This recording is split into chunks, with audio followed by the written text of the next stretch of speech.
Hey guys, wanted to bring you another video of A Football Life of Sean Taylor. Just finished reviewing it and watching it, and just wanted to share what my thoughts are on the video documentary. So I thought it was pretty accurate in what I saw and depicted. I thought these were some of the most interesting things we got to see, especially since he doesn't open up to the media very well throughout his career, uh, because you could see why early on. So the first thing I noticed was that he made a promise to his mom that he would reunite his family when he got separated at the age of 10. And so, because his mom died, and so they all separated to their prospective fathers. And so he went to live with his dad named Pete Taylor in Florida, and they thought it was going to be temporarily, but his dad actually was very motivational and trained him very well to become a football player. Um, he had some interesting training methods and everything. I thought that was pretty good and brought out the best of him. And in high school, he played running back and was a state champion. And you could see he was a pretty good running back. And when he signed his college intent, he didn't sign up as a running back. He signed up as a safety because either he thought Clinton Portis should play running back or he just didn't want to play it. But he ended up playing safety and he was really good at it and excelled at it very well. And then for his draft, he was drafted as the fifth overall from the Washington Redskins, but he did not attend the draft and wanted to be at home with his family and celebrate it there. Pretty much he did things in his own way in his rookie season. Rookie season, pretty much some of the things that stood out and defined his career. First thing, he skipped the rookie mantrium, where you're supposed to report and be there for 3 days to learn about what's going on and how to become a professional.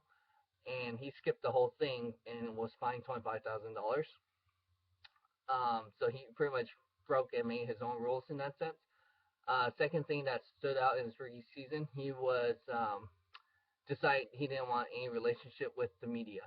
So the thing was, what he did was he was actually picked on by LeVar Arrington, and he got a pie thrown in his face. And at first, everybody thought the cream was burning his eyes and everything, but in the sense he was trying to cover himself because he felt like the media and everybody was laughing at him and was embarrassed in that sense, and decided from that point on he didn't want to give any interview because his mentality was, well, if you're going to laugh at me and I don't want to deal with you and we're going to be fake with each other, I don't want that type of relationship. So from that point on, he didn't give any interviews or gave any thing useful because he thought media doesn't do anything good for his career in all that sense. Um, but you can see in his rookie year, he was really good. You're going to see what type of player he was going to become. And throughout his career, some of the most memorable was the playoff game against the Buccaneers where he recovered the fumble and took it back all the way. Um, another game that was memorable where he caught 2 interceptions from Brett Favre. It could have been 5 interceptions at Green Bay, but he dropped 3 of them. So you can see the type of gift he had. He covered a lot of field um, from one end to another. It was just spectacular to see. If you're, especially if you're playing safety or anything, he's a good guy to learn from. Especially he's a hard hitter, and most of his hits were legal. It's not the headshot using his helmet or anything. It was like he knew how to hit guys at certain spots. So, what I thought was interesting after that was that the year that he got shot was because he had a knee injury um, in one of the games, and had the MRI, and was told that it was his knee. After the game, he flew back to Miami because to go visit his fiance and daughter. Now going back, he always wanted to have a big family, and his daughter was only 18 months when he got shot. But you could see that he spent a lot of time. He was in the home video. You could see he was very excited to be a dad, and his life changed. And you could see there was a different transformation of him as a person. So you could have seen the type of person he could have been if his life wasn't cut short. So in that sense, um, going back, it he what happened was that in the middle of the night around 1 a.m. and they were asleep. They heard some noise in the living room. He locked the bedroom, went out, grabbed his machete, go check in the living room, but got shot twice. Once in the upper body and once on the leg. And the one that really killed him was the leg because he was bleeding profusely and was pretty much pronounced dead once he arrived to the hospital.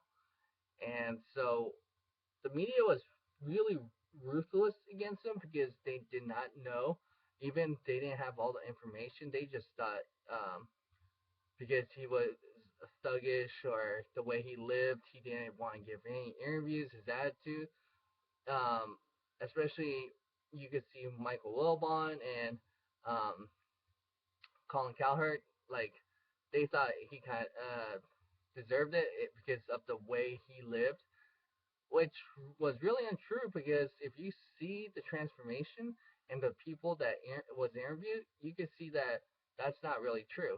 So it's just the way the media wanted to portray him. That's the problem with the media. They could paint you a good guy or a bad guy, however they feel fit. And so um, that was a big problem there. And at the end, you could see how he touched so many people's lives. And the four guys that were part of that robbery, one of them tried apologizing to the family, but did not look like he really meant it because he didn't even look at any of the family members. He just looked down. He didn't look like he was sincere in that sense. So that was a little disappointing, especially he was in prison for 6 years. You would think he would have some time to get that apology correct. In that sense, if you're a football fan, um, and going back one last thought, I definitely thought he could have been a top five safety. Um, Definitely Rodney Lott would be there. You could probably put Rod Woodson in there, depending if. But the problem is that he didn't really play safety throughout his whole career. So Deion Sanders was the same way. Troy Polamalu maybe, but there's not really that many hard hitting safeties that covered a lot of field and covered everybody. Um, so maybe Earl Thomas right now in our game. So other than that, I would recommend you watching the video or documentary on the NFL Network, The Football Life. Go ahead and like, share, subscribe, and comment. Thanks.